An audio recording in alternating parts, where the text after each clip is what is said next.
What's up, everybody? Silas back again today. It's another hot one. I'm sick and tired of this hot weather again already. It's supposed to cool down next week, but I got work to get done today. I got a bunch of cars to move. Kind of bad news, kind of good news. Price went down this morning immediately. And so that's good news for me. Maybe it'll slow down and I can get caught up a little bit. It's bad news in the fact that I have been chewed out I don't know how many times today by people that were angry that called and got a price earlier in the week that don't understand markets change all the time. And so now everybody's upset at me wanting to bring their cars in, wanting yesterday's price, and it just doesn't work like that. There's no locking in a price. But I'm just kind of doing some cleanup. My truck should be done today, so I can get my torch and everything loaded up tomorrow and get started on that Studebaker cleanup on Monday officially. I just told myself, whatever happens, Monday morning I am not coming to this yard. I'm just going to go straight over there and start on that. So can't make any more excuses, can't do anything else, I just got to get it done. But I got a bunch of cars here I got to get moved first, and I don't want to stack them in the pile, so I'm pulling the batteries and cutting the converters off first, and then I'm stacking them in the driveway just to get them out of the road out here. That way they're not in the way, and I don't have to worry about them until I get back. First up on the list is probably one of my least favorite cars to pull the converters off of. One of these stupid Intrepids. Or I guess this is a Chrysler. But they got those converters all the way down in there, and they're just a pain in the butt to get off. But I'll get it. This side's not quite as bad to get off. You guys have seen me cut these off before. Probably won't bother showing you that. And I think it has a battery in it. Yeah, the battery's still down in there too, so I got to get that out. It's another super windy one out here today, so I'm sure my audio is going to have a few issues here and there. So if you guys know of any microphones that I can use out in the wind that you guys have actually used yourself and you know they work, please let me know. Since I'm from Kansas, it's pretty much windy all the time here. But I just got this ugly beast in. Don't know what's wrong with it. Didn't ask any questions. Just a piece of junk. It's pretty dirty inside. It'll make a good crusher, but I'm not going to crush it today. More than likely I might if I get time. I might do a little crushing today if I get time. Both of my dumpsters are still full. Nobody showed up to pick them up yet. And now the price dropped, I'm not really in a hurry to fill them anyway. It's been a busy day. No pun intended. I've been busy as a bee. But no, this truck just came in. It's just scrap. And then we got an old Dodge Ram D50 in as well. That's an old one there. Packed full of junk in the back of it. Not sure what I'll do with it yet. Probably will end up crushing it, but I guess I'll set it there for now. Good morning. We are back again today. It's another beautiful day out here. It's already pretty warm. It's just some of the cars we have stacked up around.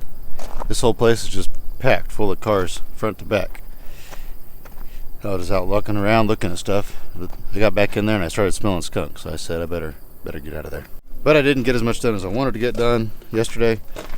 It got pretty hot in the afternoon. I wasn't feeling the greatest. I think the heat got to me a little bit. I drink plenty of water, but sometimes when it's that hot, it doesn't really matter how much water you drink, it still gets to you. But today is officially my last day here at this yard, and actually just this morning, and then at around lunchtime, I'm going to take off and go get my truck. It's done now finally.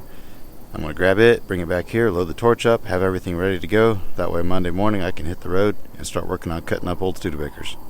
That is the longest semi-chassis I've ever seen. That's insane. Big load of junk coming in. There was quite a bit of junk on that load. I think there was 6.61 tons. And at today's price, I think I paid $950, something like that. Whatever 6.61 times 150 a ton is. And this big old burnt sprayer was on there. Not sure what I'm going to do with that yet. I don't usually like to buy stuff like that. It's too wide to fit in the dumpster. It's too tall to fit in the dumpster. I don't really know what I can do with it. So I guess what I'm going to have to do is probably just dump it in the dumpster on its side and hope they haul it. I guess we'll find out. I don't know. We'll figure something out. And they had all those barrels full of stuff too. I'll probably save the pallets and dump the barrels off. There's an ugly one you don't see very often. Little Mitsubishi, I think. Two-door wagon. Had a guy stop by, said, I've got a torch, you can hire me to cut this up. So I did. So he's cutting that up now so we can fit it on the trailer. It's too wide, we can't haul it through the scales down there. So we have to cut it in half to be able to get rid of it. And then I've got multiple pickup loads and trailer loads of junk coming in, so I'm just packing this trailer full of little stuff, which I don't like to do because you don't get as much weight that way, but that other company just won't even come pick their dumpster up anymore, so I don't have much of a choice anymore. I'm probably going to close the scales down. I wanted to get everything ready to go to get out there to that Studebaker cleanup, but that's not happening again. And I've been cussed out twice now because I've been telling people I plan on closing next week. So I think I'm just going to lock the scales, lock the buildings, lock everything down, and just disappear starting Monday.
For those that don't remember from my previous vlogs or didn't hear me the first time, the reason why I don't always crush them all the way flat is because when they're going to unload them with the claw off of a trailer and they're crushed together really tight, they kind of tear the trailer up trying to get them back apart one at a time. So I just kind of lightly crush them together, that way the claw can pull them back apart easily. Another blast from the past came in. This one had a few critters living under the hood of it. Those old pack rats and possums and raccoons and stuff like that. They'll make their home in these cars in a hurry. The whole floorboard is level with the seats with rat nests like that as well. I say rat nest, I don't know that it was rat. It could have been possums or raccoons. They all do the same thing. Got it packed pretty full. Got a little bit of room at the back still. I've got those barrels full of iron. I'm going to close the back doors on this, dump those barrels of iron in there, and then I'll probably have room to put that car up on top. And then this trailer's full. This one here had a copper radiator and a catalytic converter on it.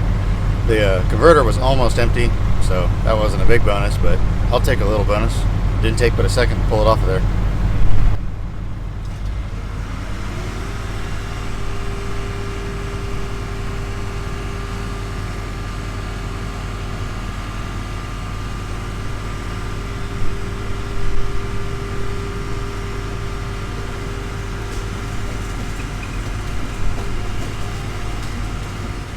Well, I locked the main yard down, shut the scales down, all that, and I thought I'd come out here, get my truck, make sure everything's going good, get the torch loaded up and all that, which I did get that done.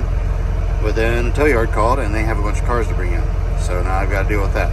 So they brought in, I think, 5 so far, 5 or 6, and I'm just getting those ready, pulling the batteries out, pulling the converters off, that sort of stuff, and then I'm taking them out back and stacking them.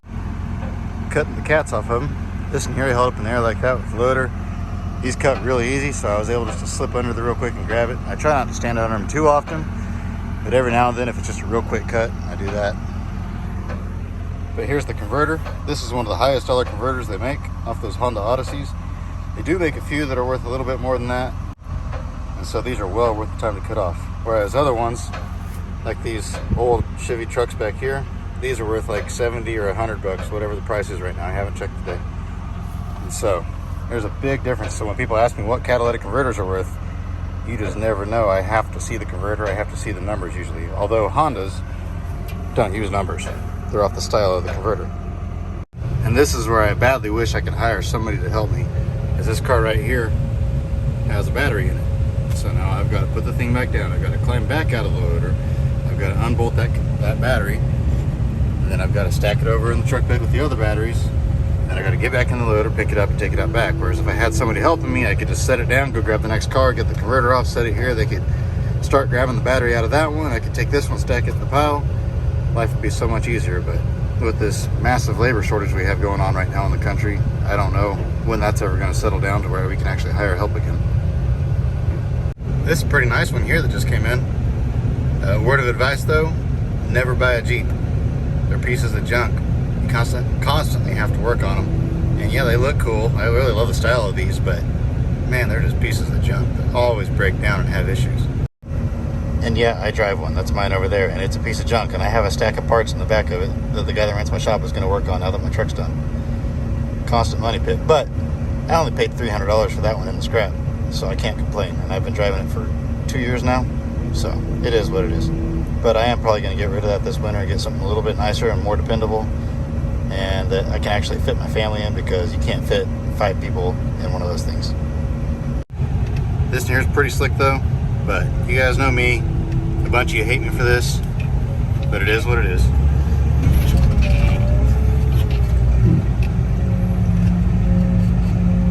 All good things must end, and nothing lives forever.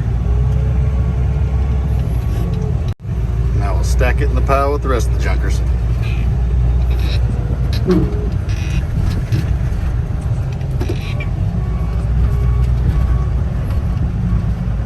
This ground is bumpy out here. One of these days I need to put the bucket on, level it all out.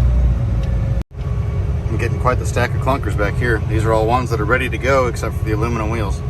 I just got to pull the wheels off and then crush them. And I don't really have a place to put the wheels right now, so I just left them on the car so I didn't have to deal with it. I probably won't crush these cars for a while anyway, so it'd be wasted effort at this point. I figure I'll just stack this whole area back here full of cars, and when it's clear full, then I'll bring the crusher in and start smashing them all. Wheeled the big old Ford 2-ton truck, N-Series truck out back, stuck it up there by the trees. I guess I'm going to go ahead and fill this area in with cars. Those motors will be moved later this week, or I guess it'll be next week now. But I figure I can get quite a few big trucks back here. Yeah, this big trailer, one of these days I'll bring a dumpster back here and rip it apart with the excavator, pack it in a box. But I should be able to get at least 30 or 40 trucks in this area right here. I still don't want to put anything way out back in the field. I'd like to keep that just an open field back there. I've got a little bit of room in this area right here yet. Those 2 cars over there, that Thunderbird and VW, I'll probably hang on to, but that red car's just junk. Some of these are probably just junk. Like this Ford here, the only reason I saved that is it's super low original miles. It belonged to the salt plant, and so the body is just falling apart. There's a lot of salt that gets mined out of the ground here in this area. And so they use that at the plant, and it's just completely rotten and falling apart. But the drivetrain in it only has like 55,000 miles. So it's kind of a shame just to scrap it, but it is what it is. I've got a little bit of room back there. I got this cab sitting here in the way. It's probably just junk. I'll probably pull the doors off of it and crush it. And then I've got those hay bales back there, those big round bales that are falling apart and stuff. If I take all that out to the landfill, that'll open up all that area back behind these trucks right here. So I can shove them on back, and I can get a whole nother row up here in the front. Probably another 5 or 6 trucks up here. Hopefully this winter, when it cools down a little bit and there's snow on the ground, I can just come out here with the torch and cut all these up. Make some wall art out of them. And I'd like to come in here and clean this area out as well. There's a bunch of just scraggly garbage trees in here I can take out with the excavator. I'll probably leave the big tree here for now. But if I take all these small ones out, that'll open up a big area there that I can put some old cars. That truck's just junk. Most of these right here on the edge are just junk. The camper, I was going to keep it, but I'll probably sell it. I'll never have time to fix it, and it's just going to keep rotting if I keep it. So I'll probably go ahead and advertise it come tax time. Also, once it cools down, I still have those 2 semi-trailers. That's been my most popular video by far. At this point in time, I think they have almost 400,000 views on that video. And there's all sorts of cool stuff in there. Some people tell me it's all just trash and it was a waste of their time to watch that video, that type of stuff, you know. They're just trolling me on there, but it's kind of funny. But there's probably, you know, $10,000 worth of stuff in those 2 trailers altogether if a guy takes his time, parts it out. So maybe this winter, if it cools down, I'll get in there and do that. And that's all for this one. Not a whole lot of exciting stuff in this one. Not a whole lot of exciting stuff happens all the time out here. Sometimes there's really interesting stuff comes in, and sometimes there's mediocre stuff comes in or happens, and other times nothing interesting happens. So you just kind of roll with it. This is just what you'd call an everyday living vlog. But even when life is kind of boring, life is kind of stressful, that type of stuff, it's not really boring out here. That's not the right word for it. But when it's the same old, it's just doing the same thing you always do, you can still find adventure in it. It's kind of fun. Like kind of digging through some of these cars that came in today. I didn't find anything interesting, so I didn't even bother putting it in the vlog. But you just never know. You gotta look for that adventure somewhere. I'm gonna let y'all go. This is probably my last crushing slash working at the junkyard slash working out here type of vlog you'll see for a little while, because I've got everything ready to go. I am going to hit the road on Monday and get started on that Studebaker cleanup. Finally, I've been wanting to do that for almost a month now. I wanted to be started on that beginning of August, but well, like I said before, it is what it is. Sometimes you just got to roll with life. So I'll see you guys out there. I'm sure you guys will be somewhat interested in that. I'm sure I'll get some angry people mad at me for cutting stuff up and crushing stuff, but that's okay. It's going to be a fun time. I'm going to have fun doing something different again. It's supposed to cool down, so that's awesome. So I'll let y'all go. I hope you guys enjoyed it. And remember to get out there and find an adventure. We'll see you next time.